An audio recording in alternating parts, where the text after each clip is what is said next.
Аса қамқор, ерекше мейірімді Алланың атымен бастаймын. Ассаламу алейкум ва рахматуллахи ва баракатух. Сіздерге Алланың сәлемі, рахметі, берекеті жаусын. Барлық мадақ пен мақтау бүкіл әлемдердің жаратушысы Алла тағалаға тән. Екі дүниенің нұры Хазіреті Мұхаммед, оған Алланың сәлемі, игілігі және сансыз салауаттар болсын, оның отбасына, ардақты сахабаларына, ұлық жаратушының сәлемі мен нұры жаусын. Бұл кітап Құран кәрімдегі Ниса сүресінің 86-87 аяттарындағы Алла тағаланың үкімдері мен құдси хадистердегі Адам алейхиссаламға үйретілген сәлемдесу үлгісінен басталып, ахирет күніндегі жәннаттық болған пайғамбарлар мен сахабаларды, шахидтерді, ғалымдарды, қариларды, имамдарды, ұстаздарды, жомарттарды, тағы да басқа солар сияқты «Ла илаха иллаллах, Мұхаммадур Расулаллах» деп өткен барша мүмін мұсылмандар мен тақуалы құлдарды жәннаттағы періштелердің сәлеммен қарсы алатынына дейін жазылған. Сондай-ақ сүйікті пайғамбарымыз Мұхаммед Мұстафаның, оған Алланың сәлемі, игілігі және сансыз салауаттар болсын, хадис шәріптерінде көрсетілген қай кезде, қай жерде, кіммен қалай сәлемдесу керектігінің көркем үлгілері мен өнегелері көптеп кірістірілді. Ондағы мақсат сәлем сөзінің негізі бейбітшілік екенін, дұрыс сәлемдесуде көптеген сауаптар барын, қажетті жерінде сол сауаптардан құр қалмай, қажетсіз жерінде жағымсыз іске ұрынып қалмауын түсіндіру.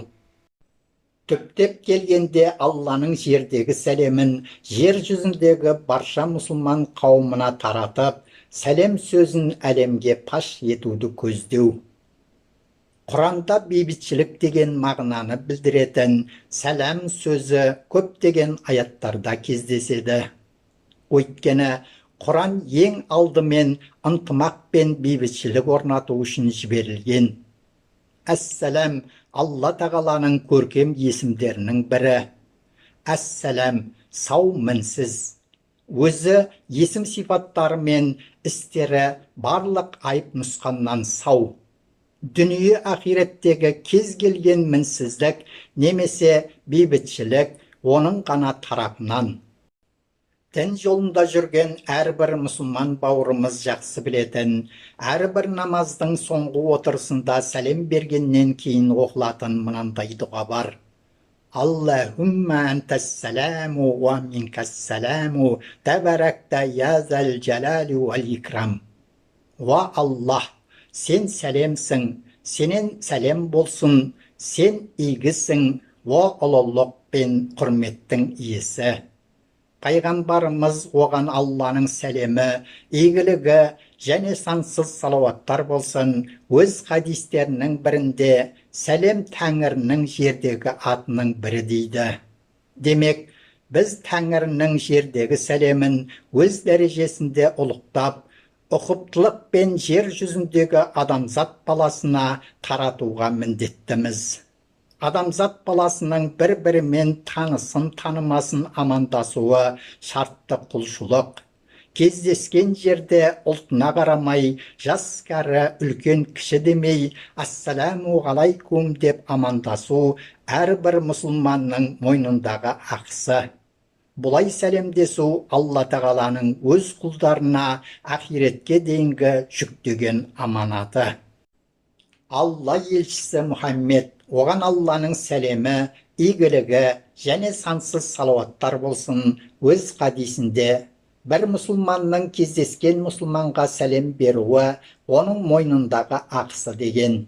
Олай болса, аманатты қиянатсыз орындау бізге сын. Жаратқан иеміз сәлемдесу жөнінде қасиетті Құран кәрімде былай деген: қашан сендерге сәлем берілсе, одан жақсырақ немесе соның өзін қайтарыңдар. Шәксіз Алла әр нәрседен есеп алушы. Біреу ассаламу алайкум, сендерге есендік болсын десе, уағалайкум сәлам уа рахматуллах, сендерге есендік және Алланың мейірімі болсын.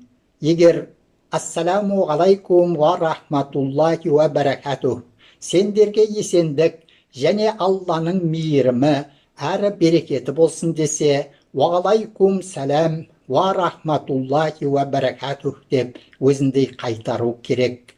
Ниса сүресі 86-87 аят.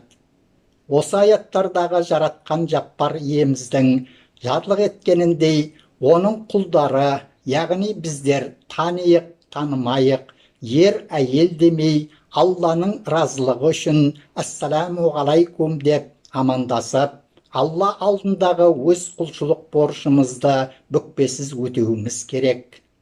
Сәлемдеспей өте шығудың да есеп үкімі барын Алла тағала біздерге, шәксіз Алла әр нәрседен есеп алушы деп Құран кәрімде ескерту жасаған. Демек біздің танымаймын ғой деген оймен амандаспай өтуіміздің өзі есептеулі екенін үнемі естен шығармай, қарсы келген бауырларымызбен танымасақ та шартты түрде амандасуымыз ең жақсы амалымыз екен. Анығын айтқанда, Құран кәрімдегі келтірілген үлгідегідей сәлем бергенге одан да жақсырақ сәлем қайтарар болсақ, сауап үстіне сауап қосылары даусыз. Ассаламу алайкум ва рахматуллахи ва баракатух. Сіздерге Алланың сәлемі, рахымы, берекеті жаусын.